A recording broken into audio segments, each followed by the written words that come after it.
Listen to part of a lecture in a film history class. Okay, we've been discussing film in the 1920s and 30s, and how back then film categories, as we know them today, had not yet been established. We said that, by today's standards, many of the films of the 20s and 30s would be considered hybrids. That is, a mixture of styles that wouldn't exactly fit into any of today's categories. And in that context, today we're going to talk about a filmmaker who began making very unique films in the late 1920s. He was French, and his name was Jean Painlevé. Jean Painlevé was born in 1902. He made his first film in 1928. Now, in a way, Painlevé's films conform to norms of the 20s and 30s.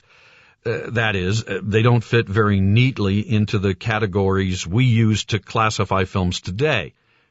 That said, even by the standards of the 20s and 30s, Painlevé's films were a unique hybrid of styles. He had a special way of fusing, or some people might say confusing, science and fiction. His films begin with facts, but then they become more and more fictional. They gradually add more and more fictional elements. In fact, Painlevé was known for saying that science is fiction. Painlevé was a pioneer in underwater filmmaking, and a lot of his short films focus on the aquatic animal world. He liked to show small underwater creatures displaying what seemed like familiar human characteristics, what we think of as unique to humans. He might take a clip of a mollusk going up and down in the water and set it to music, to make it look as if the mollusk were dancing to the music, like a human being, that sort of thing. But then he'd suddenly change the image or narration to remind us how different the animals are, how unlike humans. He confused his audience in the way he portrayed the animals he filmed, mixing up our notions of the categories human and animal.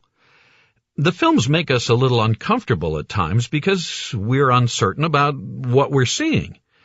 It gives his films an uncanny feature. The familiar made unfamiliar. The normal made suspicious. He liked twists. He liked the unusual. In fact, one of his favorite sea animals was the seahorse, because with seahorses, it's the male that gets pregnant.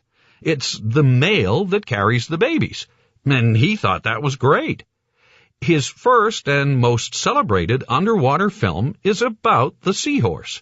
Susan, you have a question? But underwater filmmaking wasn't that unusual, was it? I mean, weren't there other people making movies underwater? Well, actually, it was pretty rare at that time. I mean, we're talking the early 1930s here. But what about Jacques Cousteau? Wasn't he like an innovator, with underwater photography too? Ah, Jacques Cousteau.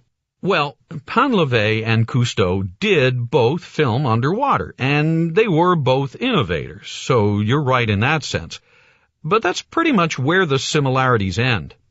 First of all, Painlevé was about 20 years ahead of Cousteau, and Cousteau's adventures were high-tech with lots of fancy equipment, whereas Painlevé kind of patched equipment together as he needed it.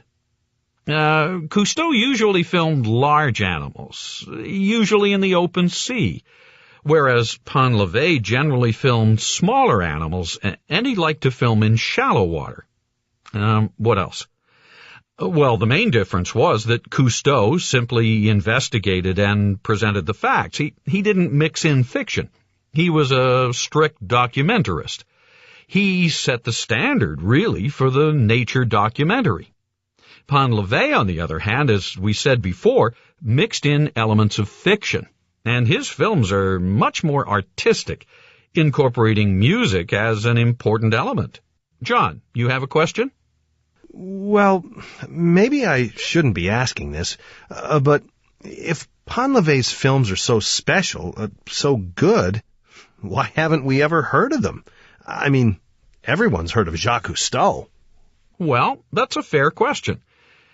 The short answer is that Ponlevé's style just never caught on with the general public. I mean, it probably goes back, at least in part, to what we mentioned earlier, that the people didn't know what to make of his films. They were confused by them.